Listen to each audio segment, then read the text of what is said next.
pod. I'm Chelsea Poe. Um, there was some really, really vile transphobic hate that's truly unlike anything I saw in my life today. And I kind of have a history behind that. And I really want to talk about it because it's kind of all over at this point. It's on Newsweek, it's kind of everywhere. So, when I got into porn, my whole goals were to be able to do lesbian porn, to do BDSM porn. And early in my career, I was able to do that with companies like Trouble Films, and even further on with companies like Mile High, with people like Magdalene St. Michael's, who I actually talked to on this pod. So early in my career, when I moved out to San Francisco, I was 20, 21, something like that. And this lesbian director followed me, who I've seen their work on CrashPad, really like their work. It's strap-on porn, that's what I watch. So they followed me. They went to a party that I hosted in San Francisco for Pride. So I wanted to reach out to them to try to get a job on a website. And they direct and just be part of, just kind of getting more network. So their response was very transphobic on essentially just saying, well, trans women have penises. Penises have no place in lesbian porn. But was in my DMs being like, well, I can cast you in other things, but we can't label it as lesbian because that's not acceptable. And that's not what people who watch lesbian porn want anything to do with, despite my entire career already being built on something else. So I call that out for transphobia, which I completely still think it is. I think if a company has a baseline policy of excluding trans women completely, I believe that's transphobic. Just as if excluding fat performers, performers of color, any specific kind of group of performer, I think that's wrong, and I think companies deserve to face criticism for that. We all make art. That's part of making art. You're going to get criticism for what you're doing right and what you're doing wrong. So we got into this disagreement on Twitter, and the next 3 to 4 months of my life was complete harassment via TERFs. Every time I refreshed my Twitter, I would have, I think the most you could have is 20 notifications at a time. It was literally that for months.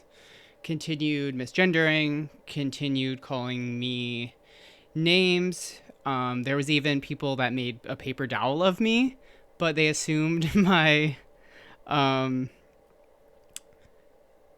hair was a wig, which I've never worn a wig really before. There was assumptions of me being much larger. People thought I was like 6 feet tall, which I'm definitely not.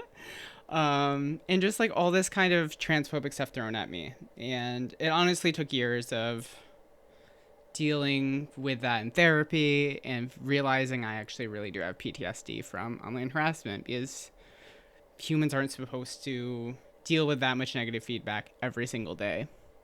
I was dealing with it nonstop because truly I was very naive when I got into this industry. I thought if you're in a queer space, everyone's gonna be accepting of trans people. If a trans person calls something out as transphobic, people are gonna say, oh, well, I need to look at this more. I need to look at my language and everything. And as I've said on this, I'm from a very small town, so there's a lot more, I think, understanding, because there's only, say I grew up in 200,000 people, or even this smaller city I grew up in was only 30,000 people. So you kind of had to learn how to live with each other. And so I've gotten online harassment the last 7 years from this. Occasionally a TERF would mention me or come into whatever I'm doing and spout stuff that's really awful and misgendering and just true harassment. They also actually led a cause to get me off God's Girls when I was in purgatory. They wanted to keep God's Girls pure, and this has kind of followed my career more intensely probably 5 years after our first interaction in 2014 when I moved to California. So I got an interview request probably January or February of this year. It was from the BBC. It was asking me about if I wanted to talk about the cotton ceiling. And I said yes. I'm like, BBC's a major news publication. I can share my truth on what all of this stuff is, that it's always been for me about being inclusive with casting, and that's what the cotton ceiling really means to me. I think it really applies to porn because there was so much of a divide between what trans people could do in porn and what cis people could do in porn. And that's what I really talked about the entire time. I also brought up that Lily Kate is no longer in the industry due to consent issues. But I feel like the whole general tone of the interview was much in a baiting way. There was a question that also included, what would you do if you were on a date with a girl and she wasn't comfortable with trans women? And my response was twofold: that I have a committed partner. I don't really go on dates. I always disclose that I'm trans because a lot of trans people have huge fears about getting attacked when people don't know they're trans, and kind of all of that sort of stuff, even if you're like me and do have cis passing privilege, where people aren't going to necessarily read you as trans. So this whole interview was really bad. After it, I almost wanted to message the woman who reached out to me and be like, hey, that made me feel really uncomfortable. I felt really dirty after it. And that's ultimately what caused me to launch this podcast. Because I'm like, I just got baited in this interview. I feel totally used. I had no idea what they were doing with it. It was a video only, and I didn't have any makeup on. So I was really hoping it wasn't going to go on British TV, but I kind of forgot about it and just assumed it didn't come out. So I saw the article come out last week, and then the whole wave of everyone talking about the Lily Cade's sexual assault allegations all across the industry. And I've heard many cases firsthand about what she has done and some terms that they used that I thought were extremely inappropriate and I don't really think has any place in porn. So seeing them in the article really surprised me, and just being like, really, they're giving her a platform. They didn't really vet that very well. But even with that, I'm like, okay, they're kind of bitter about their career, this, or this. They're doing this transphobic stuff. Okay. So I felt kind of validated in a way because so many people realized what transphobic stuff they were willing to push. And I felt validated in that way, just being like, okay, I wasn't being gaslit this whole time. It's truly real. So today when I woke up, I read the manifesto they wrote, and it's truly, truly scary. It reminds me of something that an incel mass shooter would write. Just truly horrific. That not only did they name specific trans women, that they reference Fallon Fox, who is a black trans woman, to lynch. I think that's completely inappropriate, completely white supremacist, and I don't think there's any place anywhere for that. I'm very pro-prison abolition, but I feel like there needs to be legitimate consequences for all the things that were listed in that manifesto, from attacking trans women to lynching a black trans woman to being derogatory against Muslims.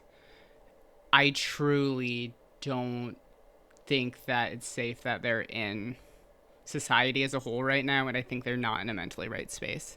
I'm not going to diagnose anything, obviously, because I'm not a doctor, but it's a very, very bad situation. I think that this is now going to such a high level of being on Newsweek. It's going to be a national news story. I think there's going to be real consequences, and this is going to become bigger and bigger. And I think there's going to be a lot of legal consequences for what they did. I feel, as someone who went through all this harassment because of my interactions with them, it does feel validating just to know everyone else is seeing what I went through. Everyone knows now what she stands for and what she put into the world and what the followers who harass me put me through. I feel terrible that there's other trans people who are now getting completely re-traumatized from this random washed up porn star. I don't necessarily know what it's going to take for this sort of rhetoric to be done away with, but I think them having such a truly just out of this world manifesto that has Joe Biden involved in just all these different elements, I think it's just going to maybe make not only the BBC article, but also just this overall trans exclusion thing really look as ridiculous as it really is. Like, trans women aren't doing anything that different or radical than cis women in their daily lives. I just think hopefully there's a silver lining in all of this, that they get held responsible and it really shows what pushing hate speech and that rhetoric can mean. I truly don't really know how to end this. I just felt like I really needed to say all of this because talking in 180 characters isn't the easiest to do for something so serious and something that I had PTSD from. And honestly, knowing that they said something so horrific that I'm not going to get a turf in my DMs in 6 months being like, oh my God, you were so mean to Lily Cade. I think that's over. I might be mistaken. I might be naive about that again. But I truly feel in my life, I've gotten my mental health under control. I've worked through a lot of this trauma regarding all this online harassment. I got to win a really cool award at the Why Not Cam Awards. I have my family's backing. It feels like this is coming to a head. And I really think they're going to be held responsible. And I really hope this sets an example of what transphobic hate is and how dark it is and why it needs to be called out and actually treated as a real threat. And truly all these women who were targeted, there's no way that Caitlyn Jenner doesn't have enough resources that they're going to be gone after right now, that Lily Cade's going to be walking free for the next 5 to 6 months. There's just no way. You can't threaten people in such a direct way on your own platform that has your own payment info, your IP address. There's just no way that you can do those things. And I just think the entitlement, that thinking you can call for a black woman to be lynched, like, you just can't do that and like tweet at the BBC and just expect it to be fine. I think there's some real mental health stuff going, but I think they are not safe to be in society right now. And I think that's where I'm going to leave it. But yeah, trans people, please take care of your mental health. It's so important. I'm so sorry that everyone else is now experiencing kind of what I experienced with Lily Cade. So I hope everyone's just safe and take care of your mental health. And I really hope that Lily Cade won't be in a place where they can continue doing things like this. Thank